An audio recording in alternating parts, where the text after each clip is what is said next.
Olá, olá, olá, olá, boa noite, camaradas de todo o Brasil, boa noite, camaradas de toda a América Latina, boa noite, camaradas de todo o mundo. Sejam bem-vindos, bem-vindas e bem-vindes a mais uma live da TV Boitempo, este que é o maior canal de editoras da América Latina, atualmente somando mais de 331 mil inscritos. Inclusive, se você não for um deles, fica o convite para você se inscrever na TV Boitempo e ativar o sininho para receber uma notificação sempre que um vídeo novo for ao ar ou uma live nova começar.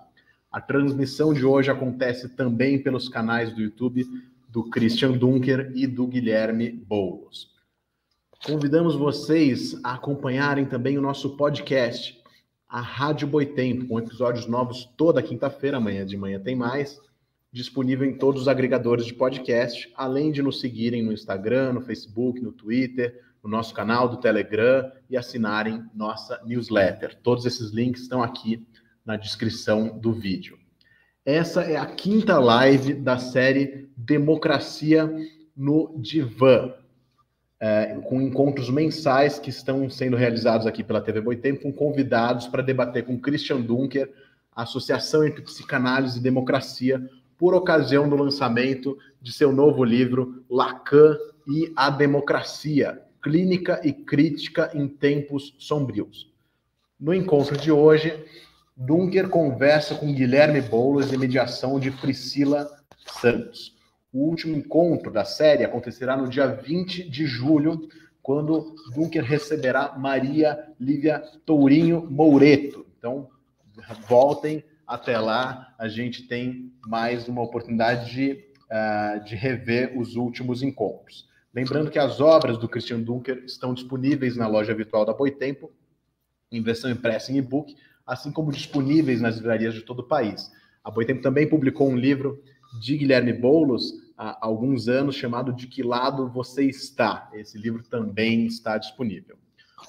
Antes da gente começar, eu tenho dois avisos para passar para vocês. Hoje é o último dia para assinar o Armas da Crítica, o Clube do Livro da Boitempo, e receber a caixa de junho com o livro Duas Táticas da Social-Democracia na Revolução Democrática, o novo título da coleção Arsenal Lenin, de Vladimir Lenin, em versão impressa em e-book, com um livreto de brinde com 2 artigos de Lenin, com os textos Em Memória da Comuna e A Guerra e a Social-Democracia da Rússia.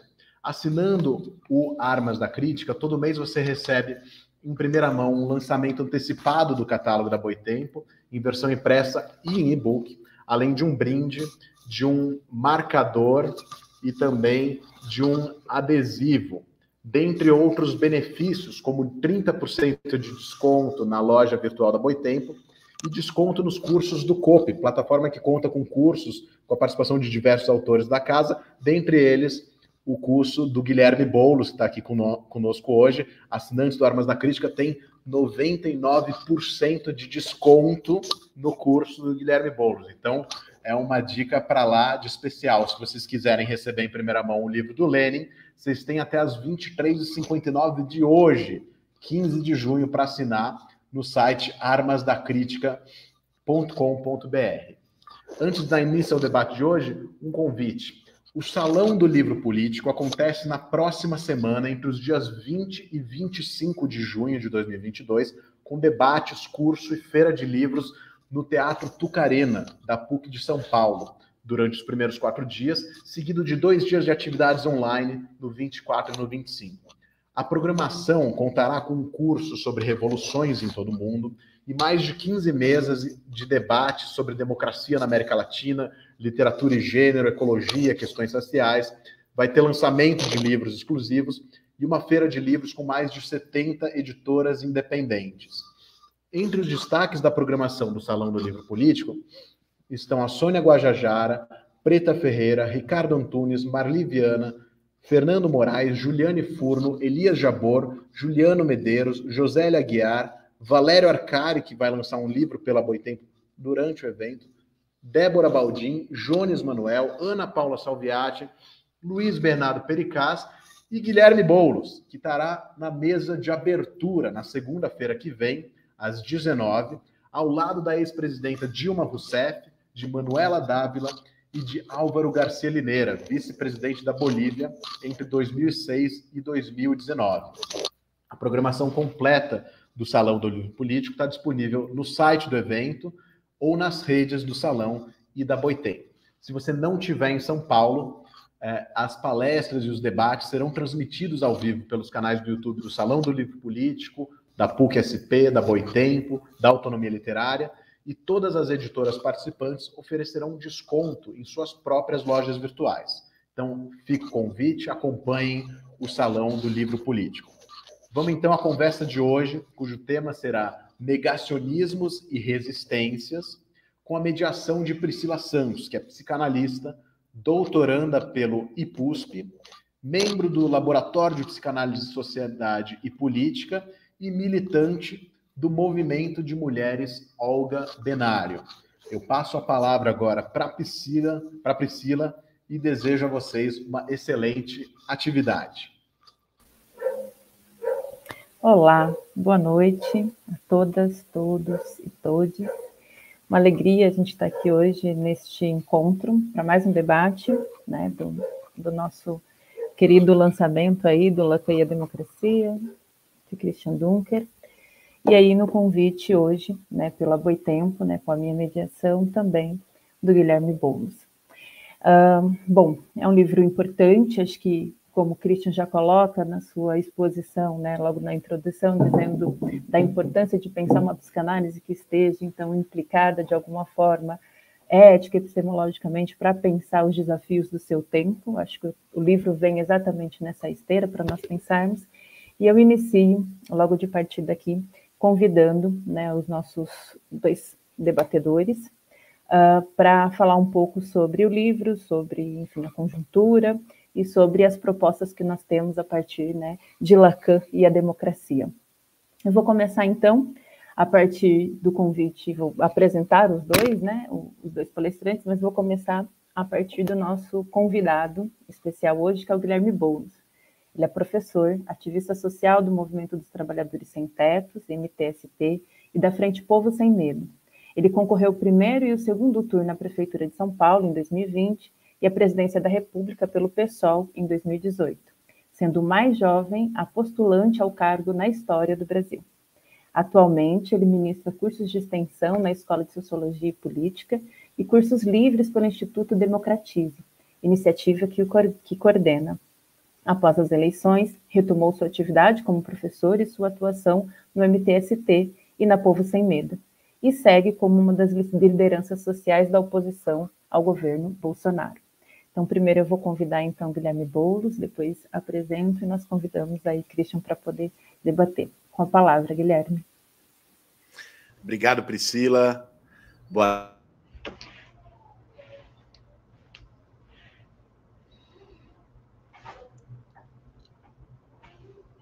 Acho. Deu uma travada. Travou? Travou. Guilherme. Será que espera um pouco? Esperamos um tanto.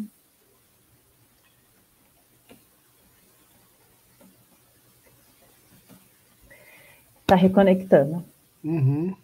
Bom. Enquanto o Guilherme reconecta, né? Queria agradecer, Priscila, a tua presença, agradecer o Cassiano, que liberou você para estar entre nós nesta noite. Cassiano, filhinho querido da Priscila, recém-nascido, né? Tá pequeno.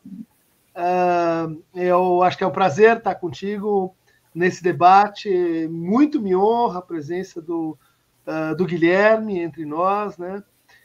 Já adiantando uma coisa que alguns talvez não saibam, né? Como o Guilherme tem uma formação em psicanálise, ele estudou Lacan, ele tem um background, assim, né? Uma formação na filosofia da USP.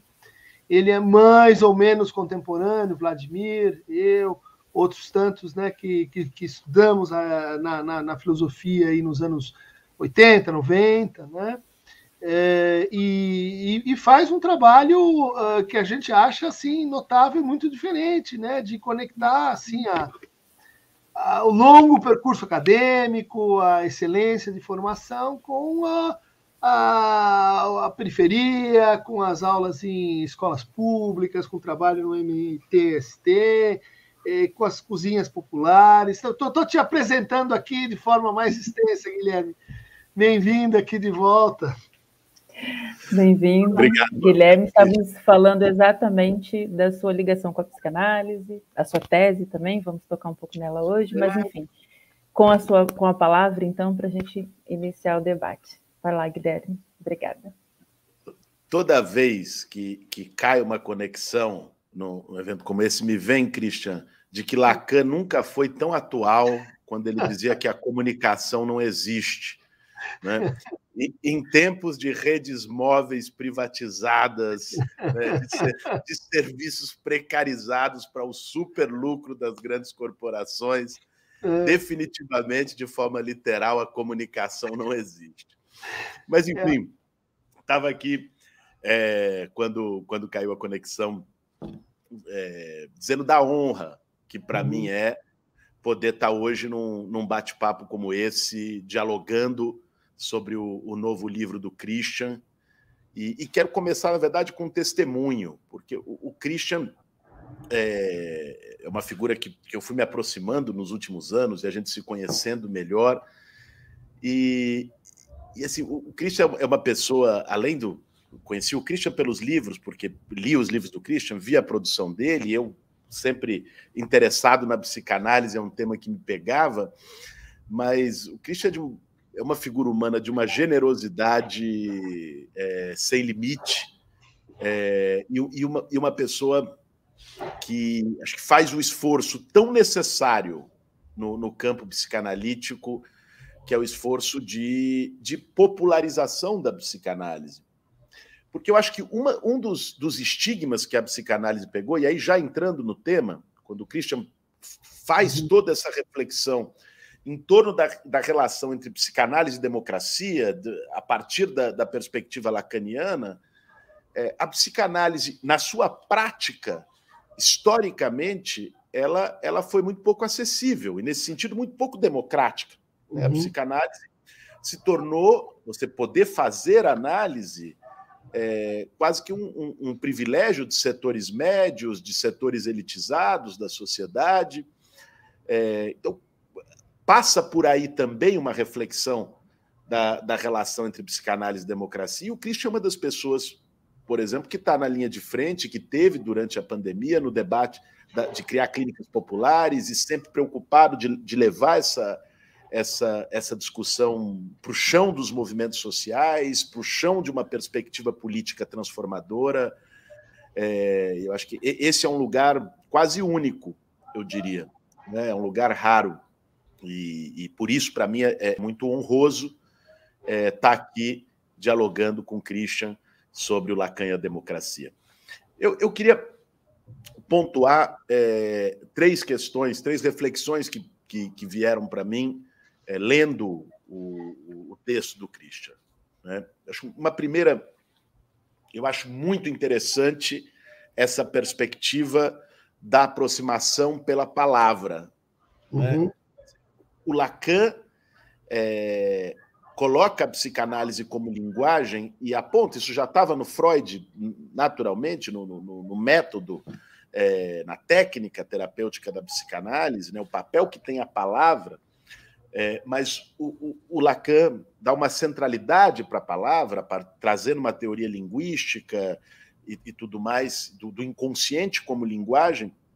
E o Christian, no texto, coloca, quer dizer, o que é a democracia? A democracia parte do uso livre da palavra no espaço público, né? A democracia, portanto, tem uma forte dimensão comunitária, de troca, de partilha, né? Muito além das formalidades democráticas que, vamos dizer assim, uma cartilha da democracia liberal coloca para diferenciar o que é uma democracia e o que não é uma democracia, né? Mas a democracia, como um conceito que precisa ser valorizado, ela vai além, ela passa por participação, ela passa por diálogo, ela passa por busca de entendimento, ela passa por valorização do público e do comunitário, e pela palavra, né? E que a perversão da palavra, ou a individualização, a privatização da palavra, também é a perversão da democracia e a privatização da democracia, ou seja, a democracia perdendo a sua dimensão de dispositivo comunitário, né? Intersubjetivo. E também, nessa mesma reflexão que o Christian trouxe no livro, também uma oposição entre a política tradicional, que é bem pouco democrática, né, e a prática psicanalítica, né? Então, a política tradicional, ela busca a todo momento um apagamento dos conflitos, uma negação dos conflitos, um não reconhecimento da legitimidade da dimensão do conflito. E a psicanálise é justamente trazer à luz os conflitos para buscar uma transformação. O que é a política conservadora, a política tradicional conservadora? É uma negação dos conflitos, entender a evolução da sociedade como uma evolução linear, não com rupturas, não com choques, né? Uma tentativa de... Né? A ideia histórica, por exemplo, no Brasil, que se construiu de um conceito de democracia racial que nunca existiu, a ideia de que a letra de uma Constituição que propõe igualdade por si só pacifica a sociedade, mesmo que essa igualdade seja formal, seja de direito e não de fato.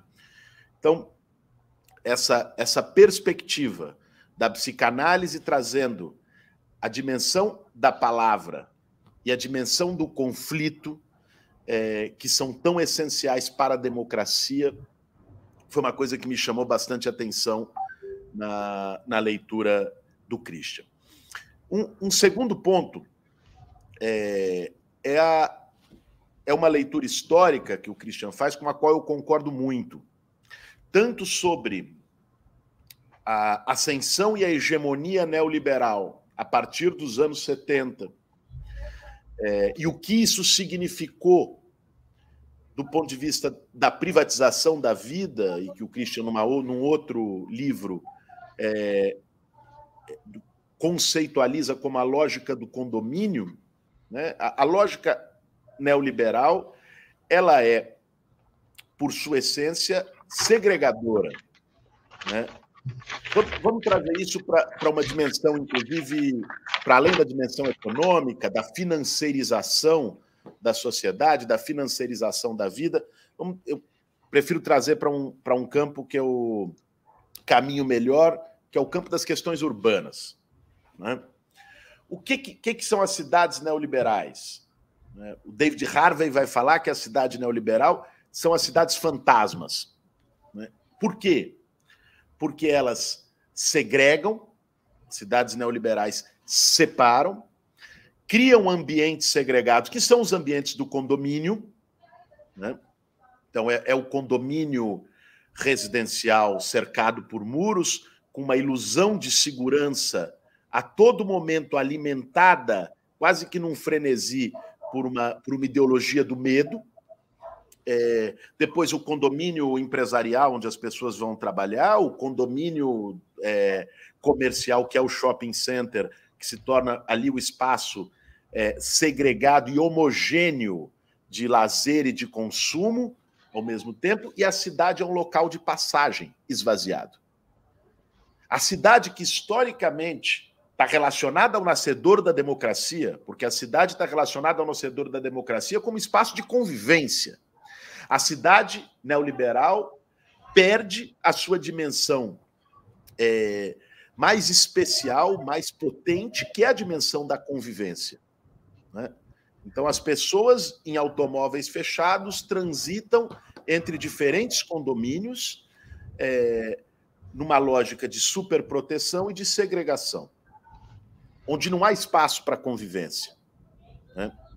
Essa lógica neoliberal gera uma crise, né? Uma crise urbana, as lutas pelo direito à cidade que nós vimos, sobretudo na última década, né? Ou seja, as lutas por mobilidade urbana diante da segregação centro-periferia que joga os trabalhadores para mais longe, mantendo nos centros a oferta de emprego, a infraestrutura, os serviços, e que, portanto, aumenta as distâncias, e, ao aumentar as distâncias, agrava a crise de mobilidade, né?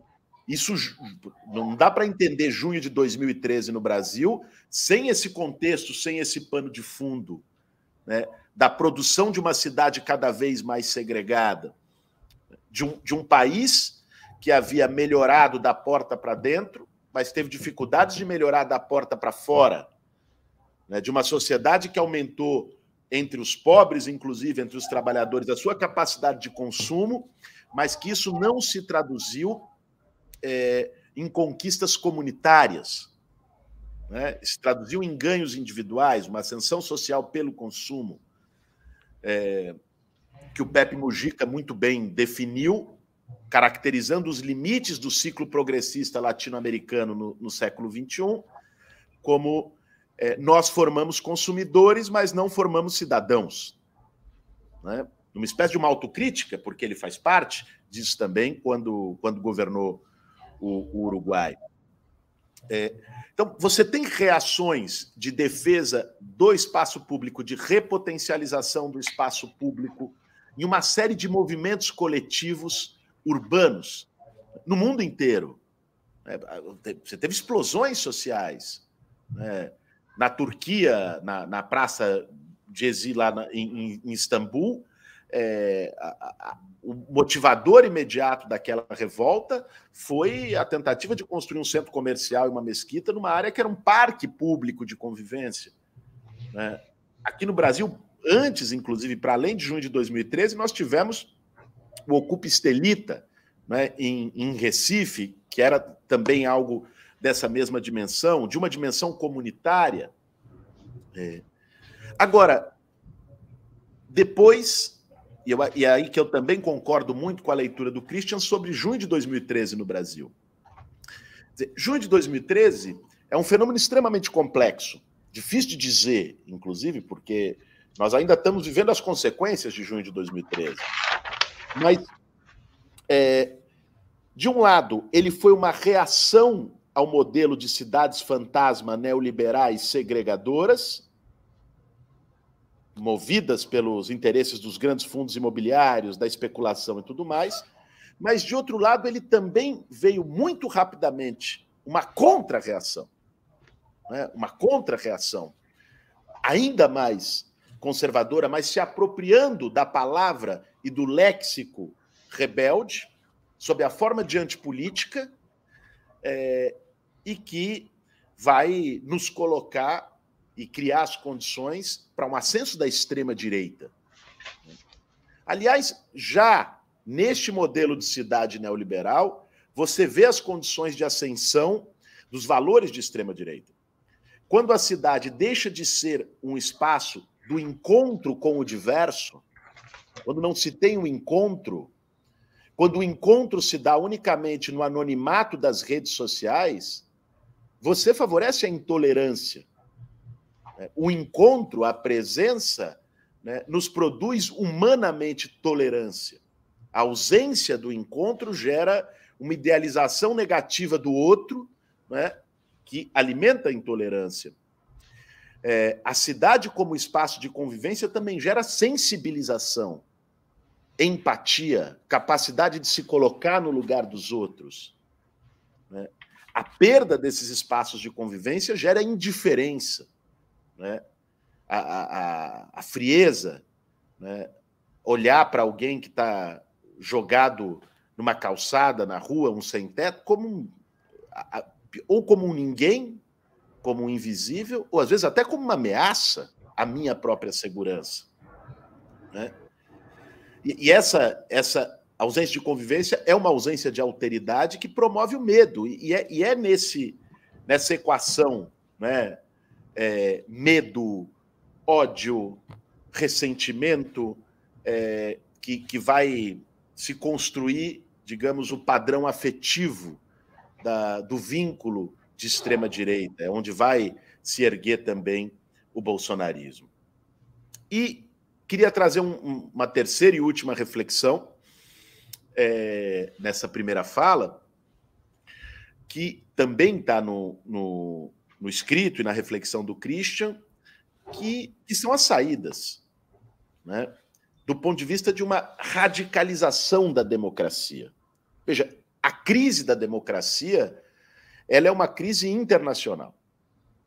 Eu gosto muito da formulação do Boaventura de Souza Santos, num livro publicado, inclusive, pela Boitempo, em português, A Difícil Democracia, quando ele diz o seguinte, assim, a crise de representação, o mal-estar em relação às democracias liberais que marca e caracteriza o nosso tempo, ela tem a ver com uma grande contradição de que o poder econômico se internacionalizou e o poder político permanece local, nacional.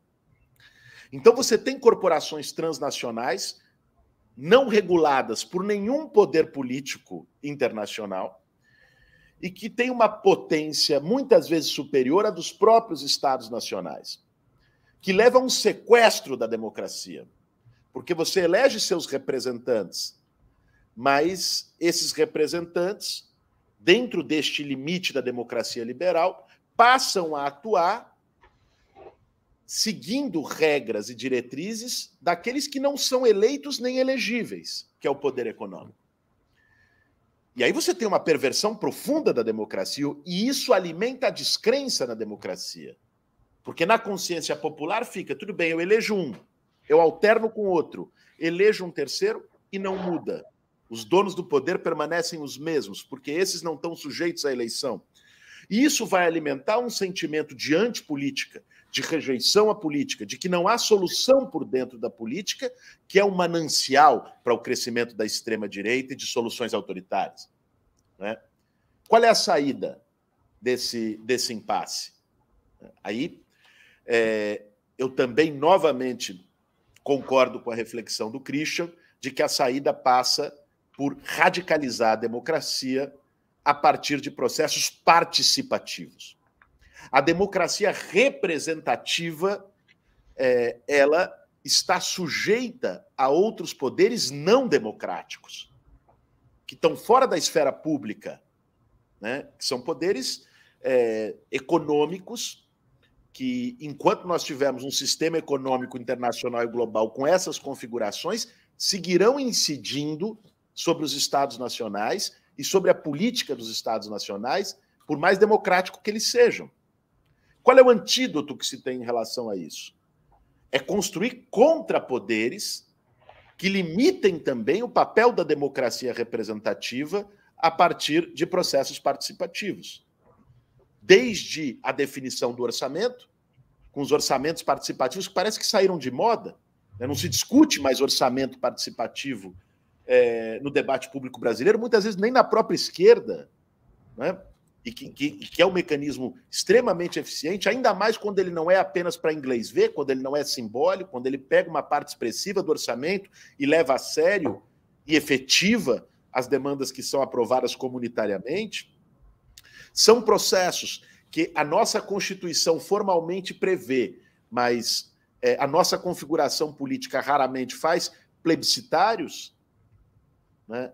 Como é que se aprova mudanças constitucionais tão drásticas como se aprovou no Brasil, se dá um cheque em branco para o Congresso, sem passar por referendos e por plebiscitos?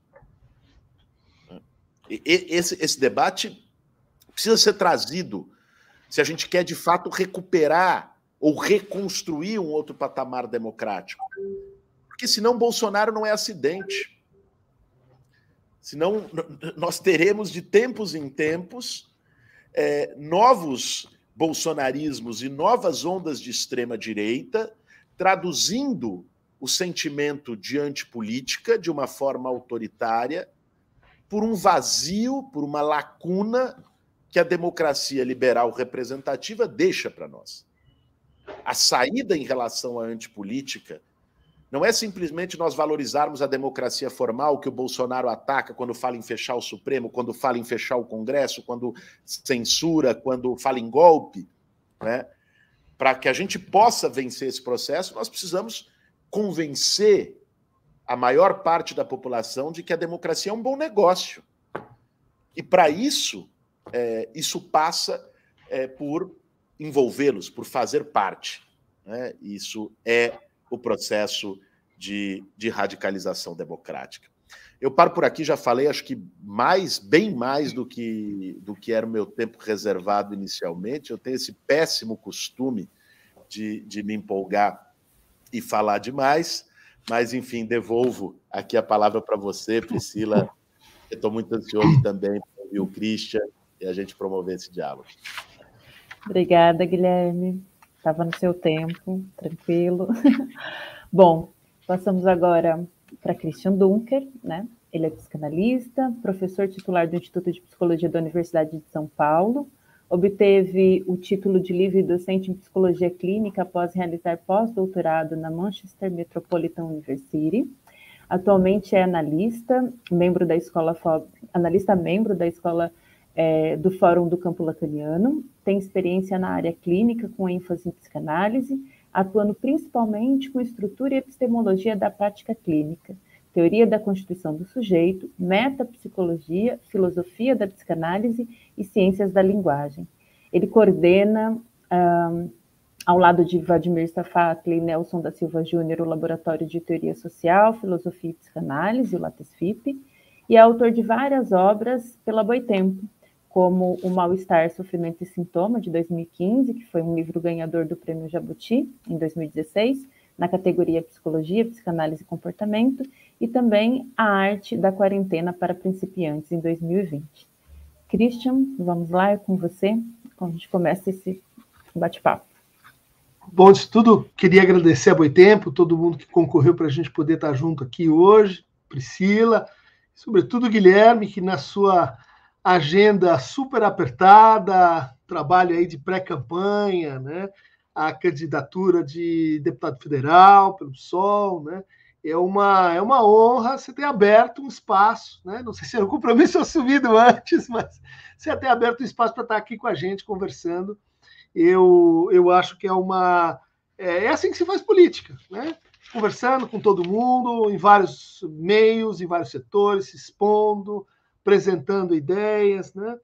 E eu me senti muito bem lido pelas tuas colocações, inclusive em algumas conclusões que estavam assim meio pendentes e que você acabou, acho que, nomeando bem coisas que não estão no livro, mas que deveriam estar, né?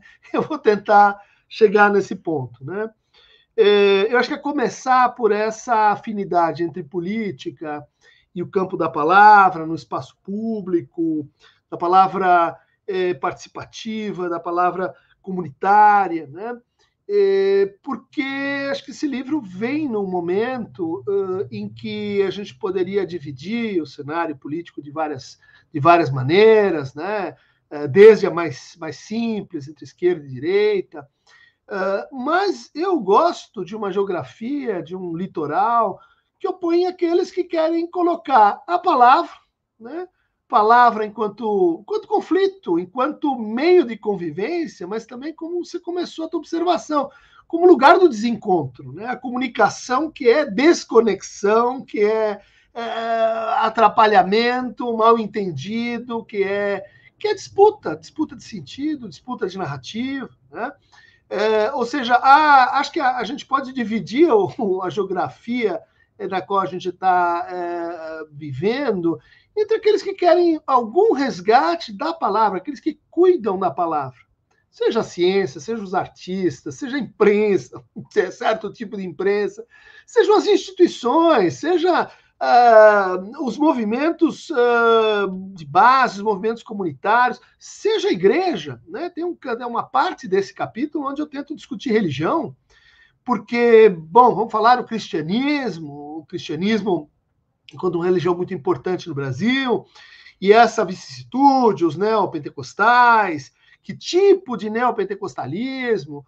Mas, por exemplo, só para falar no campo da religião, você tem essa mensagem de que no começo era a palavra, em princípio era verbum, et verbum era Deum, no princípio era a palavra, e a palavra é Deus, né? Eu acho que não há cristão que vai discutir com a ideia de que, olha, o que salva é a palavra, né? Mas aí a gente diria assim, tem aquela palavra que salva, que gera o desencontro, que gera o conflito, e tem a palavra que cala, né? Tem a palavra que silencia, tem a palavra, e aqui vem uma expressão que eu não usei no livro e que você introduziu, adotei, né? A palavra privatizada, né? A palavra que tem dono, né? Eu posso falar, você não. Essa palavra é minha, porque eu estudei, porque eu tenho, sei lá, essa prerrogativa. Você não pode usar, porque esta palavra foi privatizada, né? É impressionante como a gente, na vida cotidiana, vai se deixando levar por esse outro sentido, vamos dizer assim, de propriedade, talvez não tematizado pelo Marx, que é a ideia de que tem palavras que têm dono, assim como tem espaços dentro da cidade que deviam ser públicos, mas são privados, né? Esse aqui eu posso falar. Tem um livro que eu gosto muito, de uma escritora indiana, né? Muito curto e muito poderoso, sobre política. A política começa pela seguinte pergunta: o subalterno pode falar? Né? Subalterno, né? A definição dela. Quando é que ele fala? Quando perguntam para ele. Quando diz onde é que fica a portaria, como é que eu saio daqui, quem é que pode, eu vou por aqui, eu vou por ali, ou então faça isso. Ou seja, o subalterno se define mesmo, porque a palavra não é dele, a palavra é dada para ele. O outro, né, diz, o outro transfere, o outro dá a deixa para ele poder falar, né?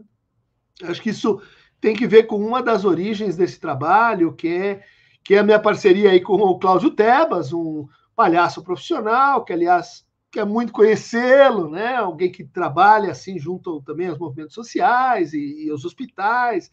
E o Cláudio Tebas fez um vídeo incrível, né? Chamado Fala Que Eu Não Te Escuto, onde ele sai pela cidade, né? Fazendo perguntas, né? Perguntas do tipo: posso assaltar essa loja? Onde eu coloco a bomba? Eu sou um terrorista. E as pessoas vão respondendo, né? Como se nada fosse, né? Por quê? Porque a gente tem uma espécie de oclusão da capacidade de escutar em função da distribuição geográfica do poder, né? De quem fala, quem escuta, né? Isso tem muita relação com quem manda, quem obedece, né? Isso tem muita relação com esse tópico que você cruzou, né? Que estamos enfrentando, e eu acho que toca um pouco a recepção do livro, que é a política e a antipolítica, né? Nesse embate, né, a gente pode traduzir por aqueles que querem mais palavra, que querem palavra para mais pessoas, que querem palavra mais polifônica, e aqueles que querem menos palavra, querem mais ordem, obediência, silenciamento, e não vamos falar, vamos fazer. Trabalha que uma hora a gente pensa no que a gente quer, né? A antipolítica, ela tem que ver também, não sei se você concorda, Guilherme, com uma teoria assim, meio nebulosa, de que o poder é ruim. Quem tem poder, quem quer poder, está automaticamente contaminado, né? Quer dizer, bom é aquele que está assim acima de qualquer esfera de poder, do lado de qualquer esfera de poder. Por quê? Porque aquele que não quer pôr, vamos dizer assim, o poder em circulação, né? É aquele que quer manter a propriedade do poder. E a antipolítica, como define aí o Zizek, ela tem várias origens, né? Desde aquela comunidade radical, né? Arqueológica, daqueles que dizem, não, nós temos que voltar para uma espécie de família que a gente não sabe direito qual é, mas é a família das origens, em que então a política não vai ter mais política, não precisa de política. A gente aboliu a política. Por quê? Porque só tem a família ampliada. Aí não tem mais política. A família é uma coisa ótima, linda, maravilhosa, mas não é democrática. A única coisa que a Pamela não consegue ser, pode ser muito amorosa, pode ser o nosso refúgio, mas ela, na democracia, né? Quer dizer, a Priscila é a mãe e o Cassiano é o filho, mas vamos mudar isso. Não quero, não vai dar. O Sandino é o marido, mas quero mudar, agora não dá. Você tem identidades ali posicionais. Né? Mas tem gente que quer esse jeito da gente não circular a palavra. Né? Um segundo completamento que eu acho que você fez para o livro, uma contribuição, assim, perceber que uma oposição dentro dele é entre o poder, a palavra, a organização na forma vertical das instituições, né?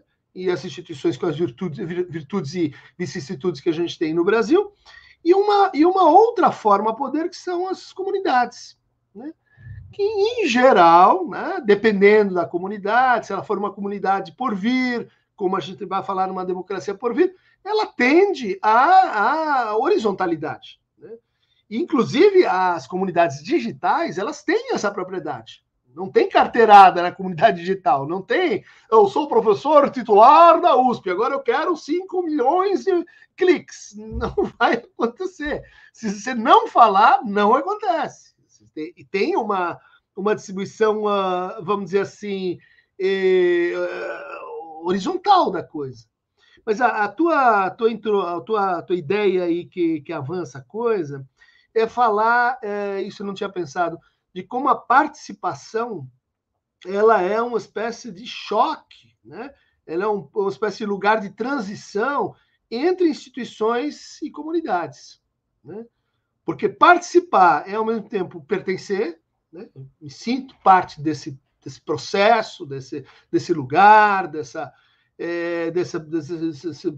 ponto simbólico na cidade, mas eu também me pretendo participar de um sistema que representa todas as comunidades, todos os lugares. Né? Então, a ideia de participação ela é como a ideia de democracia, ela é dupla. Né?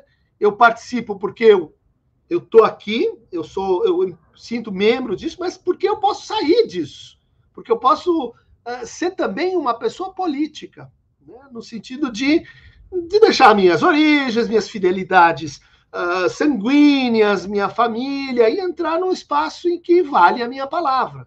Não vale dizer, eu sou filho de, eu sou neto de. Bom, o problema aqui da democracia brasileira é justamente que entre instituições e comunidades a gente tem ou uma colusão, um engole o outro, né? Daí você não tem democracia porque um se impõe ao outro, né? Ou então uma destruição das instituições ou das comunidades. Né? Como é que a antipolítica acaba com as instituições? Dizendo que nós queremos menos Estado, o Estado só prejudica, tudo que tem que ver com o Estado é ruim. Daí o que acontece? O Estado se retira das periferias, do Vale do Javari, da mineração em Roraima, o Estado vai saindo. E daí o que vai acontecer? Vai acontecendo milícia, vai acontecendo pior, a pedido dos antipolíticos, daqueles que não querem que o Estado, enfim, enquanto conjunto de instituições, né, enquanto coordenador das instituições, opere ali. Então, é uma política suicidária, por um lado. Do outro lado, você vai dizer assim, vamos assim, abolir as comunidades, né? Vamos suspender as comunidades. E aí você vai ter um massacre de jovens negros de periferia, você vai ter criminalização de movimentos sociais, você vai ter, assim, tudo aquilo que se organiza, assim, espontaneamente e que não quer lucro, que não tem estrutura de empresa, é literalmente proibido. Tem que acabar. Né? Isso é uma coisa que eu não sei lidar na minha geografia mental, então eu imagino que isso não tem direito à existência. Eu acho que nessa tua colocação a gente tem um diagnóstico de por que tudo bem, tem ódio à democracia por todas as partes do mundo, mas a gente parece ter desenvolvido o nosso Made in Brasil, nossa versão brasileira desse ódio à política, que presume assim uma guerra contra instituições que não existem ou que não estão colocadas. Não vamos fazer uma guerra contra o SUS, Mas o SUS foi implantado? Tem SUS em todo lugar? Não, não tem, mas eu quero que acabe. É uma guerra contra a ineficiência do CREAS. Mas ele chegou nas pessoas? Não, não chegou, mas eu quero que não tenha. Quer dizer, uma espécie de guerra fantasma, de criação de inimigos, que eu acho que tem que ver com esse capítulo que a gente está discutindo, que são os negacionismos. Né? Então, tem o negacionismo de primeira ordem, vamos dizer assim, que é assim, os milhões de pessoas que estavam, às quais foi negada a palavra. Você não fala, você obedece, você não participa, você não opina. Eu não vou te dar formação política, inclusive, eu não vou te dar a oportunidade de participar em nada. Né? Não vai ter MT, ST, eu vou deixar você assim como um mero indivíduo, que ou se organiza como empresa ou enfrenta o mundo sozinho. Né? Quer dizer, tem então o negacionismo, que eu vou chamar assim de raiz. Porque essa pessoa, né, com anos e um passado histórico, de ser negada na sua palavra e na sua participação, o que ela vai fazer? Compreensivelmente, quando ela entra no espaço público? Eu vou negar. Eu vou negar assim como fui negado. Primeira reação. Eu também faria isso. Né? Bom, mas aí você tem um segundo negacionismo, que é o fascista. Né? Que é aquele que sabe da negação, que sabe da exclusão, que sabe da segregação, e que daí vai começar a produzir uma espécie de instrumentalização, que é a negação da política. Eu vou negar a política para quê? Para que eu seja o político. Daí eu sou o político que não é político e que é eleito como bom administrador, como chefe guerreiro, como qualquer outra coisa. Né? Eu vou ser o negacionista da ciência. Né? E a ciência, vamos dizer assim, é um ótimo exemplo dessa mistura entre instituição. Acontece nas universidades, alguém tem que pagar pela ciência, né? Alguém tem que pagar pela educação. Mas ciência de verdade só acontece quando a gente tem uma comunidade de trabalho. Né? Ou você tem muito dinheiro, daí você paga todos e só fica com as pesquisas que interessam. Né? Pesquisa de verdade, organicamente, tem que estar ligado ao quê? As demandas sociais, ao enfrentamento da realidade, vacinação, esclarecimento, vamos dizer assim, dos obstáculos que tocam a todos. Né? Mas aí vem o mesmo raciocínio. Eu te privo de ciência, e daí você bate palmas para mim porque eu estou afastando o grande mal. Né? Eu privo você dos benefícios trabalhistas, e eu bato palma porque você está me afastando do horroroso Estado. Né? Quer dizer, o negacionista de segunda ordem, ele é um necropolítico. Ele é um necropolítico profissional. Ele leva as pessoas a uma atitude suicidária. Né? E não é à toa que a gente vai ter aqui, então, como efeito do negacionismo, aquilo que você estudou no seu mestrado. Né? Quer dizer, o desengajamento comunitário mais conflito social dá em depressão. Né? Da pessoa que não pertence, que não participa, que não consegue se engajar em nenhum processo transformativo. Né? Porque sofrer é ruim, é um mal-estar visceral. A psicanálise tem aí a sua ética trágica. Nós não tem boa nova. É ruim. O que tem para hoje é bem ruim. Mas onde é que está a diferença? Isso aí se transforma ou isso aí eu tenho que aceitar, perenizar e reproduzir? Então, isso se transforma com o processo coletivo ou é minha culpa, minha máxima culpa? Isso aí é tratável, né? O mal-estar é tratável, ele se transforma em coisas interessantes, produtivas, ele gera amor, por exemplo, ele é capaz de gerar amor, ele é capaz de gerar... A gente fala muito em democracia enquanto sistema institucional, de representação, né? Mas eu não sei se você concorda, a democracia é também um afeto, é também uma maneira de a gente estar com os outros. E, nesse sentido, é um afeto que tem uma história, não é a única, mas é que ele tem uma história nesse país. Né? A precariedade, o desamparo, ele gera formas comunitárias de amor, de solidariedade, de solução coletiva para problemas. Isso são formas de amor. Né? São formas, vamos dizer, que levam a identificações, mas que levam a transferências. Né? Que é como a psicanálise opera transformações sobre as pessoas, ou seja, em relação e a partir desse meio aí que é o amor. Me corta aí, Priscila, usa o método Boulos de segmentação de discursos excessivos. Ótimo. Diz aí quando eu estourar o tempo. Mas eu queria passar para a sua segunda questão, que é a questão urbana, né? Das cidades esvaziadas, né? Da crise de mobilidade e a interpretação de 2013. Né? Porque eu acho que hoje, mais do que ninguém, você tem um saber vivido sobre as ruas, sobre as ocupações, sobre o estado de democracia customizada em que você cria bolsões de pessoas sem lugar. Né? Não é só o lugar, ter um espaço, uma casa, né? Que o Boulos vai invadir e dar para todo mundo, cuidar. Não é isso, gente. Não é assim que funciona. Né? É um lugar simbólico que te pode ser tirado. Né? Então, hoje, quando a gente vê São Paulo lotada de moradores sem rua, poucas pessoas fazem essa pergunta, e eu acho que isso, não sei se você concorda, isso começou em 2013. Porque, veja, em 2013, as pessoas, para começo de conversa, foram às ruas. Para o bem, para o mal, direita, esquerda, bicicletas, ou tira a mão do meu bolso. Elas foram às ruas. Foi uma crise da nossa cultura de condomínio. Baixou o muro.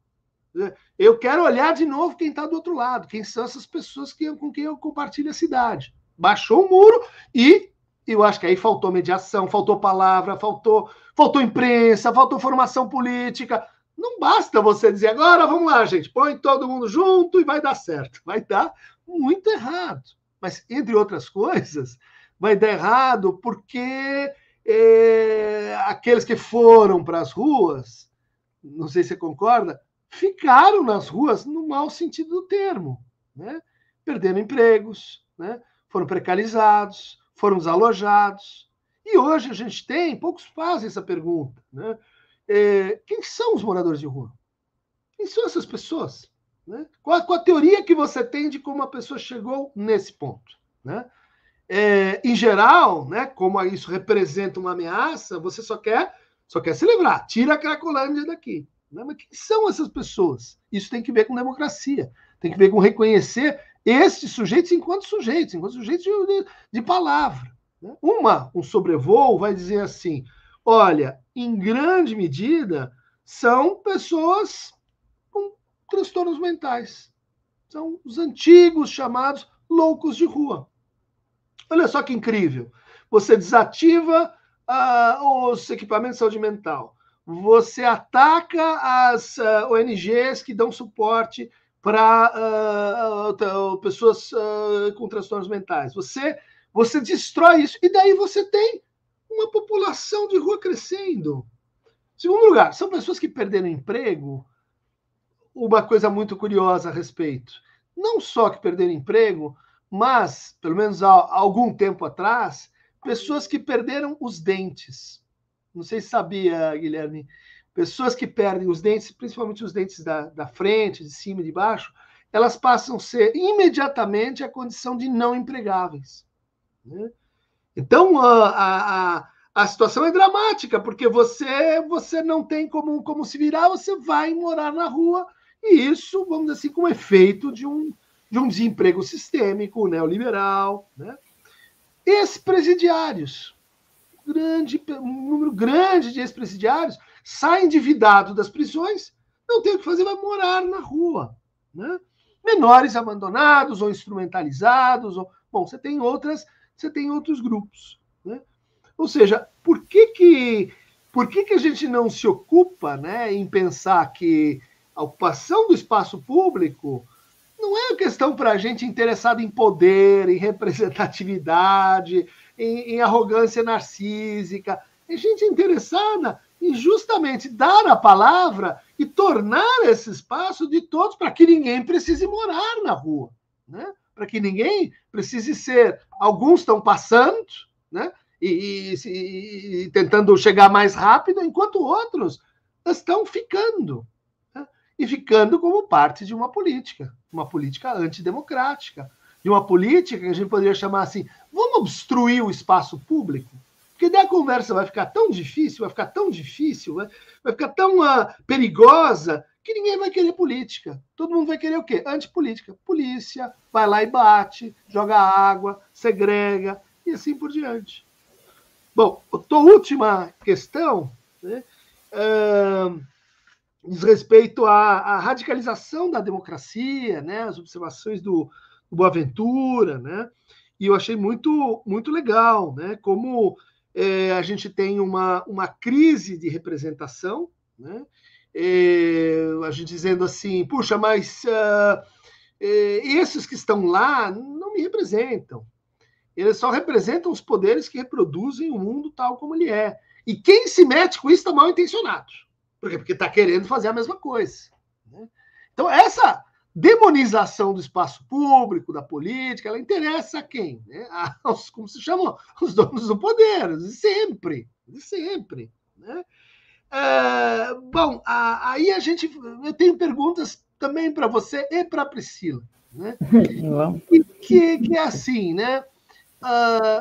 Por que diante desse estado, vamos dizer assim, de déficit de representação, né, de negros, de mulheres, né, na política, de periféricos, por mais que a gente invista, e eu vi você trabalhar pela candidatura coletiva das juntas, né, na eleição passada, por mais que a gente se dedique, eu disse aí no meu programa, olha, gente, não sei que vocês vão votar, mas votem em mulheres negras, porque isso vai fazer uma mudança na representatividade.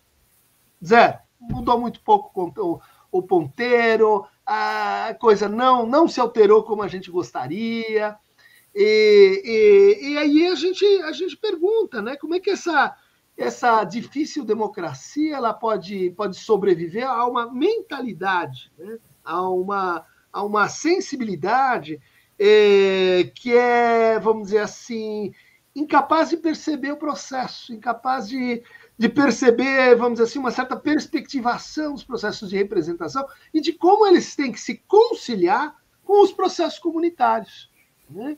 Com os processos de participação direta, com os processos que se chamam de radicalização da democracia. Eu acho assim perfeito o diagnóstico, né, quando a gente diz assim, mas como cura o negacionismo? Tem gente dizendo, mas o que a psicanálise tem a ver com o negacionismo? A psicanálise é uma teoria da negação, do começo ao fim. Começa com inconsciente, não é superconsciente, paraconsciente, é não consciente. Recalque, renegação, são todos conceitos da genealogia do negativo, né? Que tem a ver com a tradição crítica, né? Quer dizer, como é que a gente cura o negacionismo? Até a Lancer, né, fez essa pergunta, dizendo, gente, na saúde mental, tem que juntar psicanálise, saúde mental, infectologia, epidemiologia, tem que juntar todo mundo.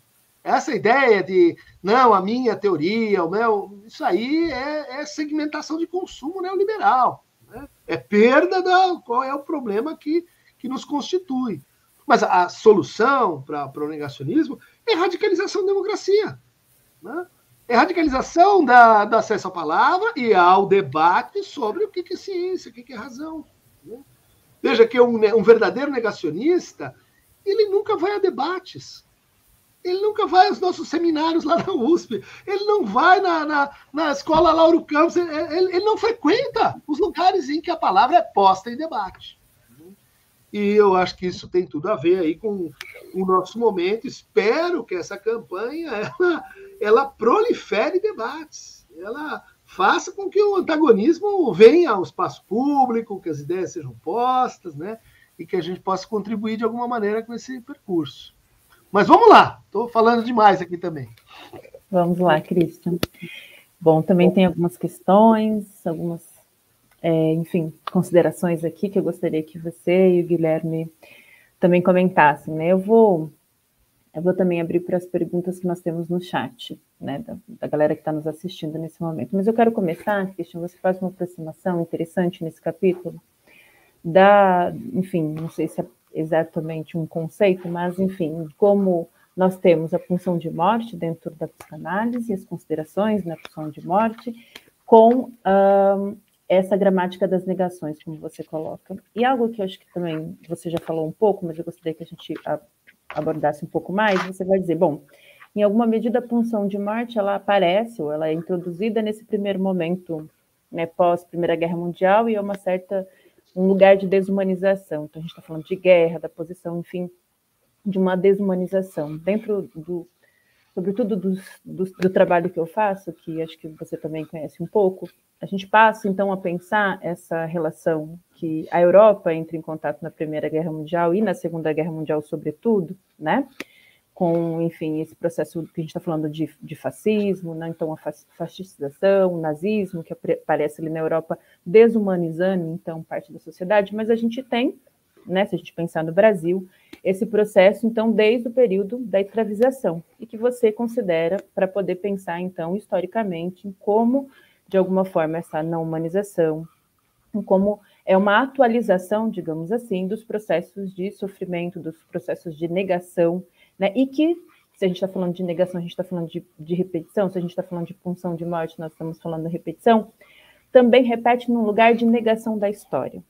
Né? Negação exatamente das possibilidades de reparação e, obviamente, dos processos que poderiam culminar exatamente na transformação. Né? Um outro nome que nós temos aí para a nossa live de hoje, que também está dentro do seu livro, além, né, do negacionismo, a gente também está falando de resistência.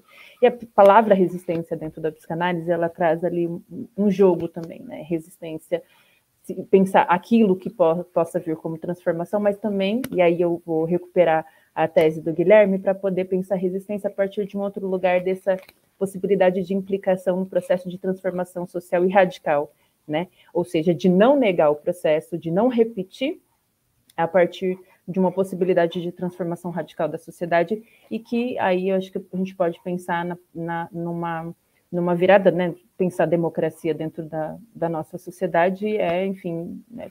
Não só da nossa sociedade, mas sobretudo da história do Brasil, nós temos aí exatamente a negação da democracia para as pessoas, enfim, negras, né, para as pessoas indígenas, enfim, negação inclusive da humanidade, né, dessas pessoas que você estava dizendo, né, que estão em condição de rua, que estão exatamente expurgadas exatamente estão nas franjas, né, dessa sociedade, ou estão mesmo pensadas, né, estrategicamente para que elas não possam participar ativamente e estarem numa posição de democracia, ou seja, então nós não temos uma democracia. Então, eu queria fazer esse comentário para vocês. Eu acho que a gente tem muitas questões aí dentro do livro do Christian que traz exatamente essa ponte. E vou também já aproveitar e fazer mais questões aqui do chat que a gente vai comentando, né, no tempo que nós temos. Então, a primeira questão é do Matheus Mota. O negacionismo nega também o direito como ciência. Daí a razão da guerra, as drogas como lei justa. Então, falando sobre o que a gente vê atualmente, diariamente, na Cracolândia, em vários espaços ali, né? Como acham que a guerra às drogas atua na manutenção da atual estrutura social hierárquica, né? Então, pensando aí todo esse grupo que está em condição de rua, né? Não só a guerra às drogas, mas enfim. Uma outra pergunta que eu acho que é bem interessante é, da Ana Prado, o que falar da servidão voluntária, né, em contradição à democracia e à cidade, sobre o aspecto da psicanálise? Então, pensar aí, enfim, considerações, né, a respeito da servidão voluntária. E a Ana Gritel pergunta, aqui, Ana, antropóloga, obrigada por esse debate fantástico, como podemos enfrentar os negacionismos e defender a ciência, nos mantendo críticos ao poder, né, hegemônico e colonial da própria ciência moderna? O Christian já pincelou, falou um pouco sobre a importância, enfim, quanto o livro dele vai trazer exatamente a importância de a gente recuperar a palavra a partir também da defesa, enfim, dessas considerações. Vamos lá? Vou fazer umas colocações rápidas e depois passo para o Guilherme. Tudo bem, Guilherme? Então, a gente, acho que está com o tempo meio curto, a gente vai encerrando, né?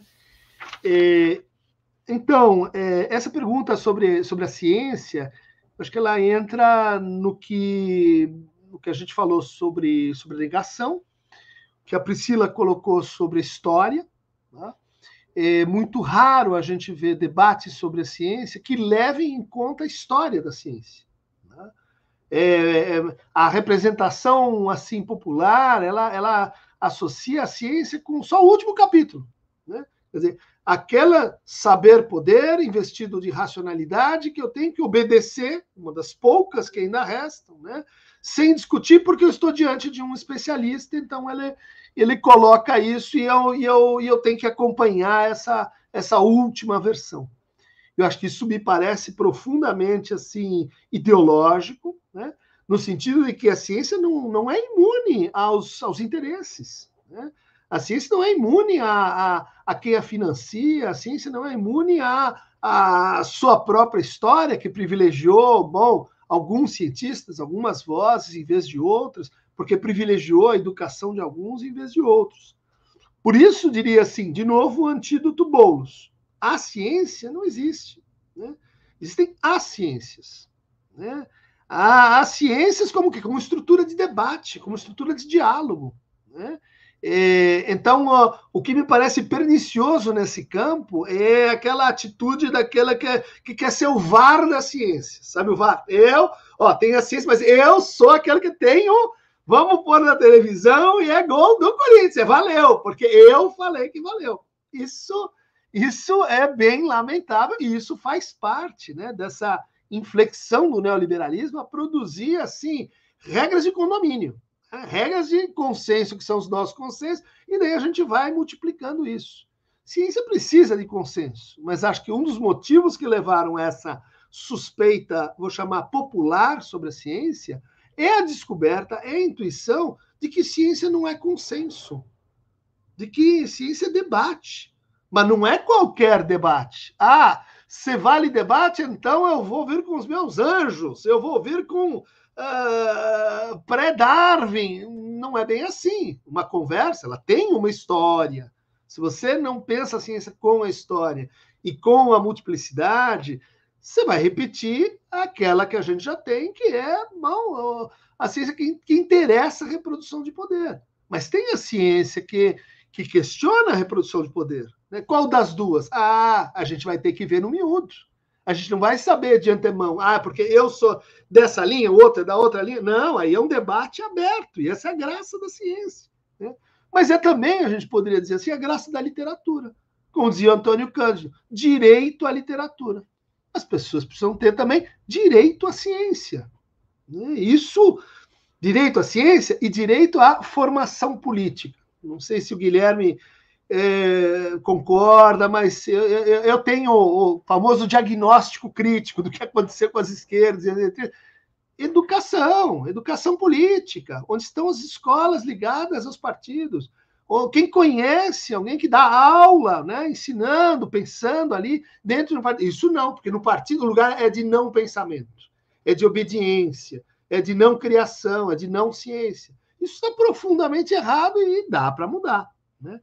Guerra às drogas, acho que é uma expressão que eu já debati em outros lugares, né?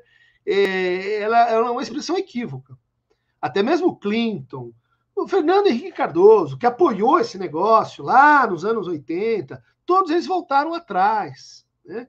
A ideia de que você vai fazer uma operação assim de prender todo mundo, tolerância zero, deu muito errado. Isso só aumentou gente nas prisões. Isso é cientificamente equívoco. Vamos ler lá as pesquisas do Bruce, né, Alexander, o canadense, que mostrou que a dependência ela é mais um fator assim de qual é a riqueza e qual a tua vinculação com o ambiente onde você está, com a cultura onde você vive, do que um objeto vai tomar conta do seu cérebro. Qualquer objeto pode tomar conta do seu cérebro, né? Do videogame, há livros que você fica fanático por eles. Não, a dependência não é a demonização do objeto. Eu acho que aí a gente tem que mudar completamente nossa política de tratamento das drogas, né? Voltar ao que tem de mais moderno, ciência nesse sentido, que é a redução de danos, que é o uso controlado, que é lugares saneados, que é liberalização de consumo, né? E terminar de criminalizar o usuário. A gente tá tudo errado, né? É uma sequência de erros que tem que ver com esse estado de anticiência, antipolítica, né? Que tem que ver com a pergunta aí, né, da PRI e também sobre a servidão voluntária, né? Essa repetição histórica da escravidão é a repetição histórica de quem pode ler, de quem pode ter acesso à palavra em espaço público, é a repetição histórica da negação da própria história, né? E a negação, inclusive, de como a escravidão foi um empreendimento comercial, né? É um empreendimento que já existia, mas que foi potencializado pela invasão holandesa, pela tomada de Luanda, pela criação de um tráfico, um sistema, né? Traz o escravo, financia o produtor de cana, vende o açúcar na Europa. E eu acho que a gente tem que pensar a luta contra a escravidão hoje, né? Contra a segregação, o racismo, como um fenômeno cultural, psíquico e econômico, né? Um fenômeno que precisa de mais ciência, de mais história, de mais democracia para ser enfrentado. Guilherme.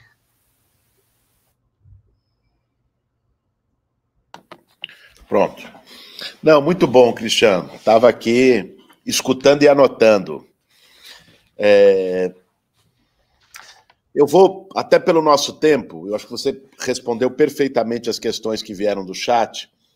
Eu queria pontuar duas questões que apareceram também na tua fala, né, e que a Priscila levantou, uma delas.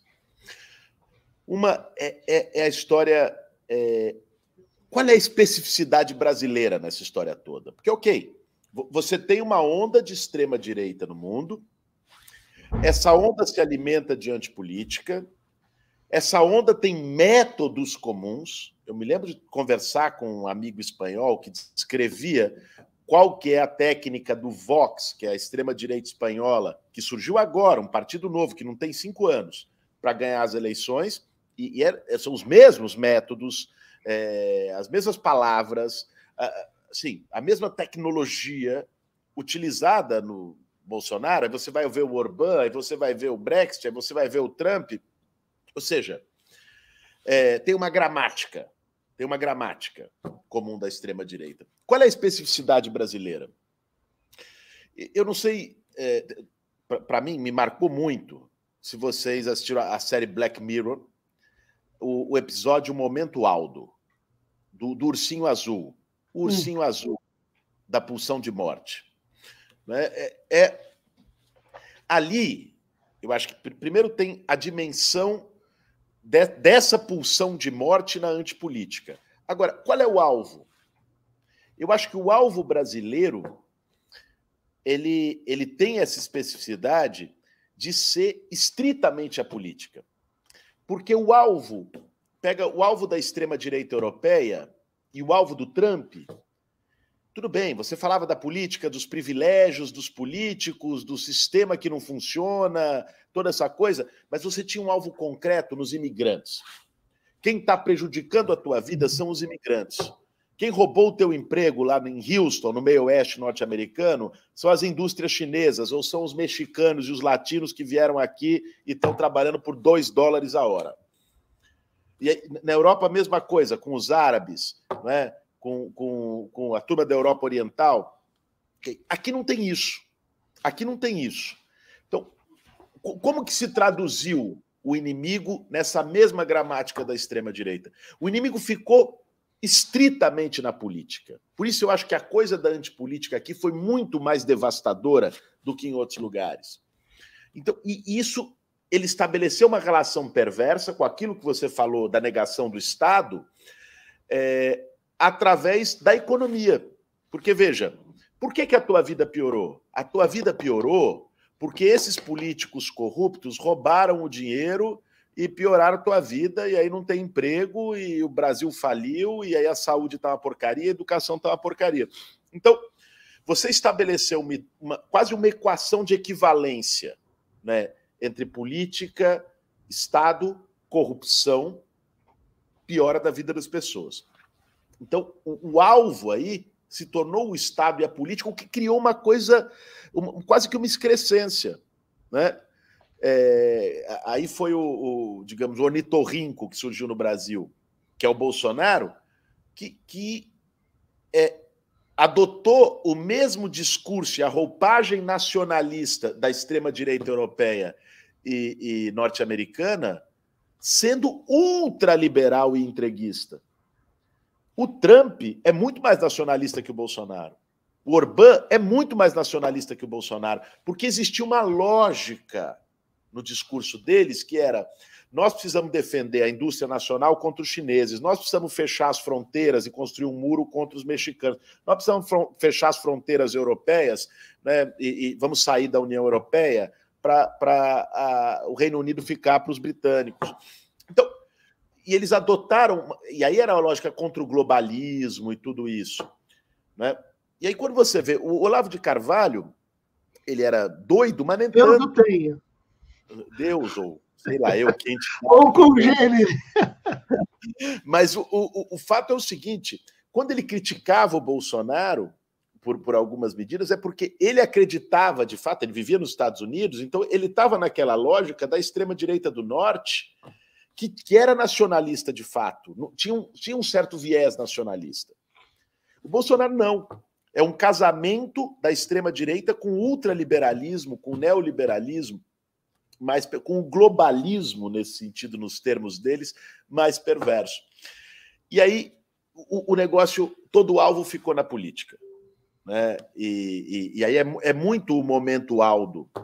Você vê aquele episódio, sei lá, é de 2012, 2013, ele tem um forte elemento profético, né, de uma pulsão de morte dirigida totalmente contra a política. Como é que é o episódio? Conta, pessoal, Guilherme. Para quem não sabe, o momento Aldo é o seguinte, tem um criador, né, que ele cria um urso virtual azul, né, e esse urso se torna um personagem de televisão, e depois esse urso ele é refletido numa tela, e ele fica perseguindo num caminhão móvel com essa tela de LED, e tem um cara que mexe com o urso e fala com o urso, perseguindo o político, né? Um político, que era um tranqueira mesmo, era um oportunista lá e tal, mas fica xingando e falando todo tipo de impropérios, né? E baixa o nível do debate, e ironiza, e não permite que o debate aconteça, né? E a partir daí, o Aldo, depois disso, se torna um fenômeno, né? E o Aldo, que é esse urso, inclusive o cara que criou o Aldo, que falava em nome do Aldo, não aceita o nível de baixaria que chega, e tiram ele, botam outro, mostrando que é uma questão muito acima de uma figura e tal, é uma funcionalidade, e o Aldo concorre, vira um candidato, né? O urso vira um candidato, o urso azul.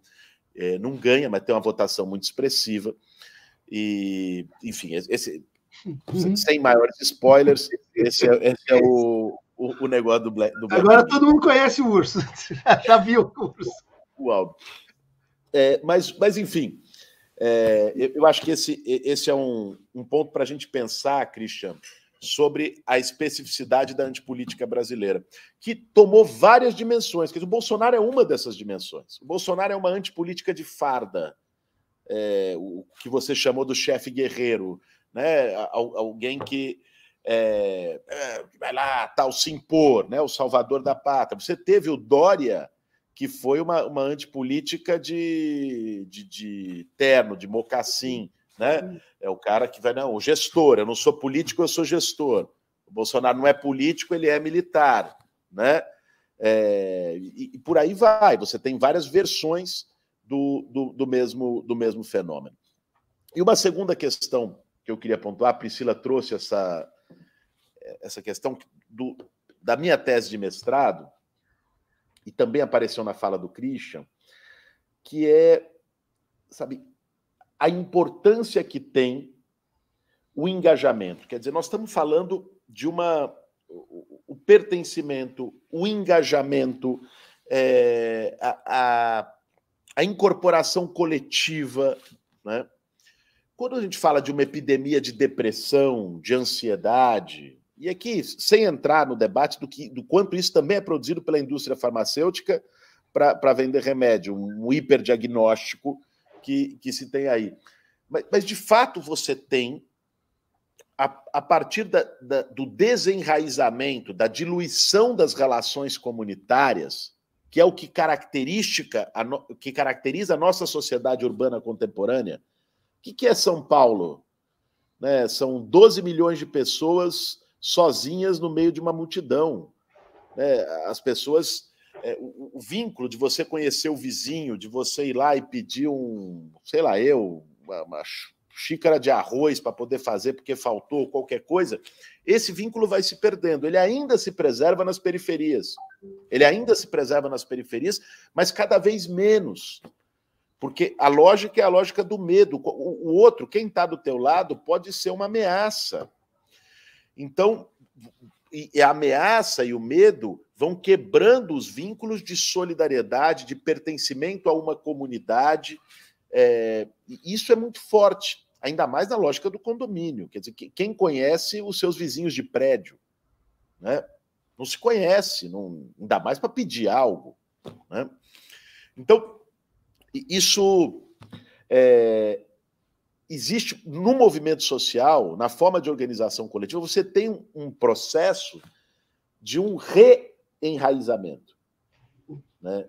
E que eu percebi indo morar em ocupações e convivendo nas ocupações da forma mais direta possível, né? Eu me lembro do dia que uma senhora chegou para mim na cozinha coletiva de uma ocupação e disse, olha, eu estava na cama, eu estava tomando todo tipo de remédio, Rivotril para dormir, o antidepressivo para acordar, e o estabilizador para não... Sabe, o antiepilético, eu estava tomando tudo, né, todo ali o coquetel. E ela falou, depois que eu vim para cá, eu joguei no lixo. Eu não precisei, nem voltei no psiquiatra para pedir a receita no postinho. Por quê? Porque se reconstruiu um vínculo de comunidade, de interdependência.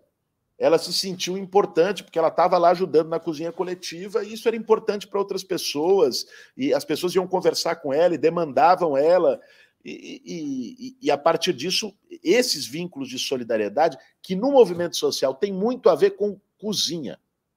A cozinha é a base do processo de sociabilidade comunitária. As cozinhas solidárias, Christian, eu estou aqui em Porto Alegre hoje, fazendo uma live de Porto Alegre, porque vim inaugurar hoje a cozinha solidária do MTST de Porto Alegre. Sim, a cozinha não é só o espaço da alimentação, é o espaço do encontro, é o espaço da sociabilidade, é o espaço da fofoca, é o espaço da troca, é o espaço, sabe, de tudo. Aí no meio das cozinhas solidárias começou a ter curso pré-vestibular, começou a ter aula de alfabetização, começou a ter sarau, começou a ter... Porque ali a comida socializa, né? Ainda mais nos espaços populares.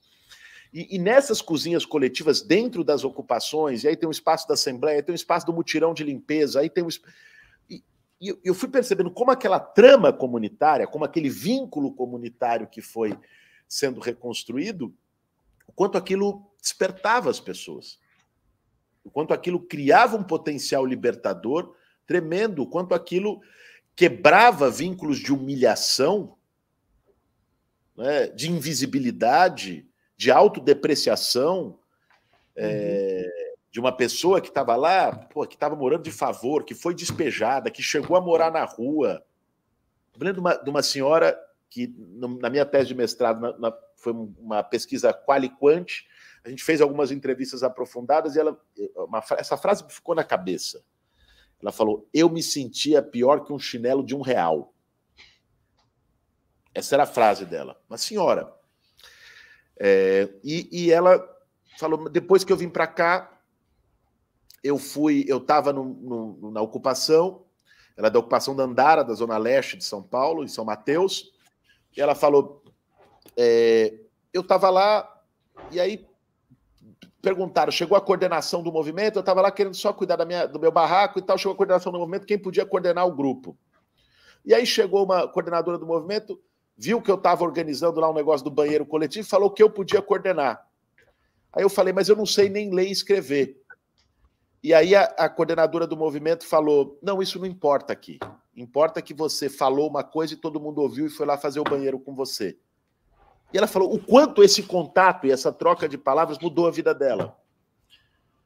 E fez com que essa pessoa hoje se tornasse uma ativista, uma militante, que não estava mais só pensando na casa dela e abriu outros horizontes, e ela se tornou a liderança da comunidade. Sabe? Então tem o resgate dessa dimensão comunitária, e quando a gente fala de democracia participativa, isso não é só de cima para baixo, isso também é de baixo para cima.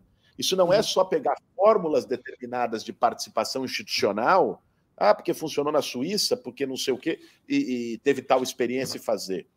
Isso é também transformar o saber e a prática que vem dos movimentos sociais e comunitários em políticas públicas institucionais. Eu fiz uma provocação e concluo com isso ao Lula, que ele foi almoçar numa cozinha solidária do MTST lá em Santo André há uns 3 meses. E aí a gente conversando com o meu lá, eu falei, pô, Lula, isso aqui tem que virar política pública, mas não é o bom prato. Isso aqui tem que virar política pública com o governo federal dando subsídio para que quem está na comunidade, os movimentos sociais, as associações comunitárias, façam a gestão desse processo, porque é quem está ligado ali. E aí a gente tem uma dimensão de participação em que o Estado deixa de ser esse, né, o vilão ideológico da coisa, e você começa a aproximar essas experiências populares da gestão pública do Estado, a partir do que essas experiências já demonstraram de capacidade de gestão popular. A mesma coisa na moradia, Christian. Porra, você pega Minha Casa Minha Vida Entidades, né, que foi os empreendimentos de moradia feitos pelos próprios movimentos sociais, são muito melhores. Tem muito mais qualidade. O tamanho é muito maior do que os feitos pelas empreiteiras, com o mesmo dinheiro, com o mesmo valor. E tem um pertencimento, porque as pessoas fizeram aquilo, elas construíram. Vai ver 10 anos depois quem vendeu o apartamento. Né, e pega um condomínio padrão. Tem ali essas coisas. E aí é o caminho de mão dupla. É o movimento social e as práticas comunitárias tomando os espaços de poder de Estado. Né? E não só... E aí o que aconteceu, e que foi muito ruim para a esquerda, que foi a domesticação dessas práticas comunitárias e de movimentos sociais pela lógica da institucionalidade do Estado. A lógica popular tem que entrar no Estado, né, e não o contrário. Mas paro por aqui. Perfeito. Obrigada, Guilherme. Bom, vou pedir as considerações finais para o Christian também, para nós irmos ao final do nosso debate, do nosso encontro. Acho que os temas são muitos mesmo. Teremos mais um encontro ainda sobre o debate, né, sobre lazer e democracia, e espero em muitos outros espaços podermos discutir, então, e construir efetivamente essa democracia. Bom, Christian, considerações finais? Só um pequeno adendo a esse ponto, né, de como a ideia de instituição, né, ela tem essa dupla valência. Né? Por um lado, ela é um caminho para o coletivo, para o comum que ganha força, vamos dizer assim, de lei, ganha representatividade, mas que, por outro lado, a gente precisa escutar a comunidade. Inclusive porque é mais barato, é mais inteligente, é mais sensato. Né? Recentemente participei de um debate sobre construção em São Paulo, e eu não entendia nada sobre isso. Mas o primeiro slide era assim: quem é que consegue ter um arquiteto para fazer a planta e etc., paga os impostos e etc., 20%, 30% de São Paulo. Onde é que isso se aplica? O centro. E o resto? Cria a base do puxadinho, do mutirão, da extensão, e onde o Estado é percebido como o cara que vai chegar lá e vai dizer que está tudo errado, que vai multar, que vai impedir, que vai achacar. Né? Quer dizer, você tem uma excrescência que a maior parte do Estado, da cidade mais, vamos chamar assim, mais rica do país, ela não consegue construir por si mesma, porque ela se bloqueia, ela se cria dispositivos de expropriação, utilização de terrenos enfim, para exploração imobiliária, e, no fundo, quer dizer, voltamos à palavra. Né? Quando é que a gente vai começar a escutar as cozinhas coletivas? Quando é que a gente vai escutar as pessoas que estão ali criando soluções há décadas, e em vez de incentivar essas soluções, nós vamos chegar com o nosso saber assim instituído e criar uma política que, no fundo, é predatória para as comunidades. Né? Eu acho que essa observação é muito, muito feliz, e queria terminar com uma observação do querido Jurandir Freire Costa, né? Num debate lá nos anos 80, quando se dizia assim, em termos de psicoterapia e de saúde mental pública, né? Olha, a psicanálise tem que ficar de fora, porque a psicanálise é muito cara, é muito elitista, ela é muito longa, ela exige uma série de coisas. Para as pessoas simples, a gente tem que dar algo assim mais prático, né? Algo mais barato, né? Ou medica, ou faz assim intervenções de grupo, não porque o grupo seja menos interessante, mas simplesmente porque a ideia do grupo é que você atende mais gente no pacotão e tal. O Jurandir falou, olha, isso aí é a reprodução da segregação, né? Quer dizer, a produção de tem o cuidado para a classe rica, para os favorecidos, e tem o cuidado para aqueles que não podem, né? Quer dizer, quando eu estive lá com você na ocupação Carolina Maria de Jesus, comendo camarão, vendo lá o filme do Marighella, muita gente aqui no chat dizendo, vocês querem virar pobres e vocês vão, enfim, viver sobre o mesmo padrão de consumo, né? Eu digo sempre, não sei se você concorda, mas é camarão para todo mundo. Essa ideia, né, de que você tem que privar as pessoas daquilo que é melhor, porque é mais caro. Não, vamos fazer algo que seja de qualidade, mas que seja junto com os outros, junto com aqueles que estão excluídos, junto, escutando eles, fazendo... Bom, esse é o comum, né? Fora disso, é defesa do seu, né? Mas é isso aí, eu acho que queria te agradecer, Priscila, Guilherme, ótimas colocações, e ao pessoal que participou aí no chat. Bom, Guilherme, suas considerações? Não, só agradecer ao Christian e recomendar para todo mundo que está assistindo a gente, leiam o livro do Christian, de Lacan, a Democracia, sensacional. O Christian representa o campo do que a gente tem de melhor na psicanálise brasileira e nessa perspectiva autêntica, verdadeira, sincera de ligar a psicanálise aos movimentos sociais. Tamo junto. Bom, muito obrigada. Muito obrigada, Guilherme. Muito obrigada, Christian. A todas, todos e todas que estão aí nos assistindo ao vivo. Obrigada à equipe da Boitempo também, né, por mais esse debate. E vamos aí para a construção do poder para o povo. É aí que a gente vai ter a verdadeira ou, quiçá, alguma democracia. Até mais, gente. Tchau, gente. Valeu, Priscila. Até mais, Guilherme. Até domingo, Guilherme.